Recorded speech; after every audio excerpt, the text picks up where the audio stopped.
Howdy everyone, real quick, I'm gonna take you on the journey it was to get these new Anoles. Now, while on my 5-star beachfront home in Miami, Florida, I got a texted on my phone the day I got my pair, Anoles furias female, and my pockets were already quite empty, so didn't check the message for a couple of days.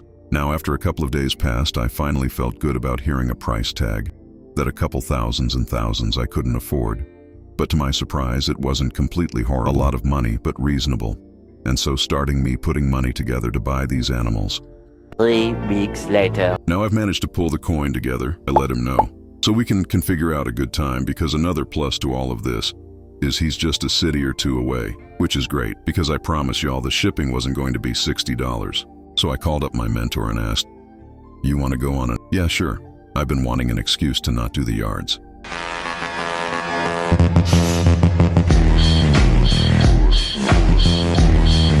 Now we're in a car driving for a while, talking about the interesting state of the world. But after a riveting conversation, we stopped to get some drinks before we made our final destination, which was in the parking lot of a Tractor Supply Co.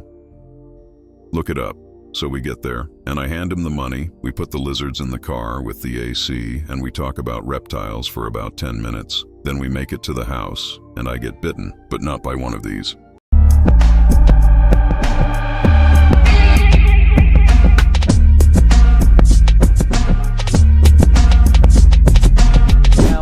As y'all may have known, I've had some Luca Garis for a good bit of time. I actually bought a grow-out pair that I'm still selling as of recording this video. Probably won't when it comes out, but always, just ask.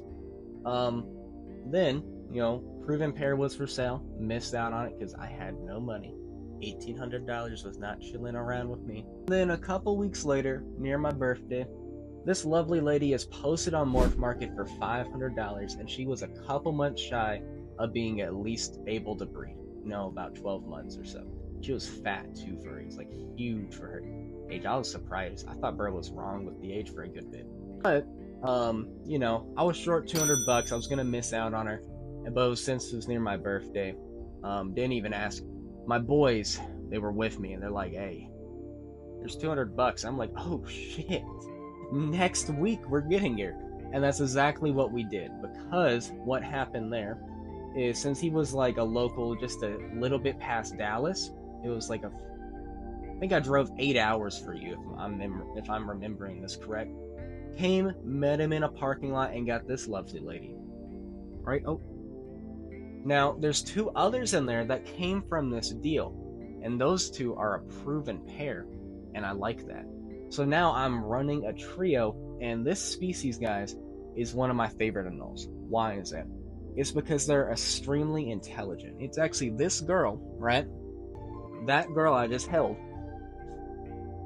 She's sitting right here one day, basking.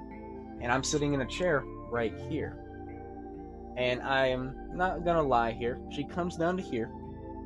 That stick, which this is where I'll put some food when I'm feeling lazy or just want to get it on camera. And she head bobs at me. She starts telling me like, hey, I'm here, feed me. And, well, that's where these videos of me handling her coming up to my hand come from, because that's exactly what happened. It's just so smart, and I love that. Another really cool thing I enjoy about this species is that the striking white that you have on these members' faces. Male and female will have it, but it also gets more defiant, and it gets more covering the body, especially around the face, when they get older in life, and it's really cool. And this species also is pretty unique, because as you saw, the girl I just held, she's mostly green, and that's how she'll always be. But that girl right there, who is all fired down in the back corner, she fires up to a gorgeous blue, and it is nuts. Now with this male, he has some really strong whites for his age, and that is amazing. But he also fires up to a bright green with blue hues and highlights, and it is a gorgeous thing. I am like losing my mind on the daily basis to get eggs from them, because I can't wait. But overall, they're doing well. They're drinking from bowls for me.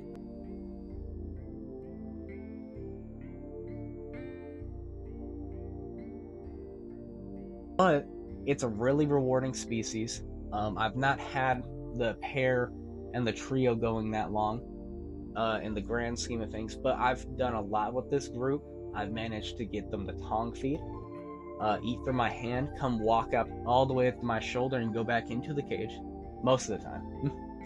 And I've gotten to just enjoy them. This is a really rewarding species, and if you're going to get anywhere into Anoles, highly recommend you consider Luca Garis. There you go, Romy. You know, when you're considering your first Anole. These are amazing animals, and I truly love them, especially this girl.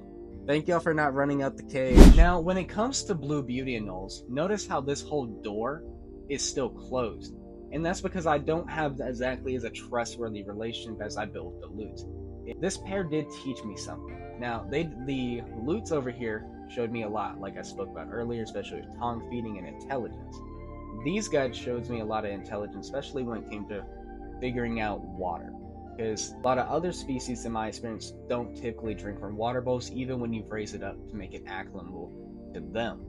But 30 minutes, that's all it took. 30 minutes, 40 minutes. Nuts. I still can't believe it personally. But the really interesting thing that came with all that is, if you read into Anoles, especially the 9 Anoles that are invasive in Florida a lot, because this will be the easiest you're going to find examples of this, is that they don't, what's a good word? They kind of pair bond, if that makes sense. They're social to a point where there aren't negatives with keeping them together, and there are slight pluses with keeping them together. But one of the cool things I can say is definitely the monkey see, monkey do effect. Because, for example, once that girl in there proceeded to tongue feed off me, everyone tongue feed within the week and did the hand feeding. And here, surprisingly, it was the female who tongue feed, and she's the one who bit me in the intro. She's a demon. I love you though, Lilith. But surprisingly, she's the one that tongue feed first. And the second the male saw me doing that, instantly, he 180, he lets me tongue feed him. Overnight, it was nuts. But something they did teach me a lot is, back to the whole socialization thing, is I didn't personally believe a lot into the whole Anoles are like social, because my Cubans don't really display that. The smallwood eyes have been fairly young, so they've never really displayed that. My Sabanus Anole group, when I had them, because I sold them to speed up this process, was actually fairly odd. They didn't really enjoy each other's company. They're like a divorced couple. But this pair, I mind you, when I came to grab the male one day to do a checkup on him during the first week, tell me why Lilith, the female Blue Beauty, proceeded to come out of nowhere behind the big stick in the corner and leap out and try to bite me. Nuts. And then she kept doing it. Anytime I tried to mess with her man, she would proceed to come out of her way to bite me or do damage to me, which I thought was interesting, because when I came to grab her, she would just run away and hide in the cage, which I thought was really odd. I'm pretty sure the mic is dead. Yeah, I think it's dead. So what's the conclusion here? To put it simply, is I'm gonna be breeding these, obviously. That's the primary goal here. But project-wise, what am I doing? Because I always have an end game here besides just making more of something. Guys, I like the contrast, especially on the male with the blue and yellow. So what I'm doing is I'm actually going to be looking for a nice high-end female, real blue female with some bright yellow on her. And then I'm going to essentially be line breeding for that trait. Over here, what do I really enjoy about them? I like that striking white. But my goal here is to line breed these for some nice high whites and just see what happens. So I can't wait to suffer. Make some nice blue strong, high-end, cool-looking blue beauties, make people say bunkers. But the other thing I'm going to be doing here is also socializing them a lot more. Why do I want to do that? Because if I'm going to a reptile show, no one's going to know what they are, and a handful of people are going to know what they are. So what is the best way to teach people about these animals? And my experience has always been show and tell. Hey guys, here's a lizard. People eat it up. So with that, people are going to meet the animals, you're going to see the potential that can really come from actually sitting down and working with these animals, and that makes some people want to buy Anoles. And how do I know this works is what I do with the Cuban false chameleons.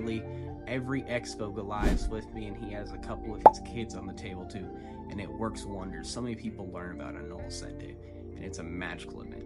But anyways, into the video. If you like this video, like, sub, and share it with your friends, all the fun stuff.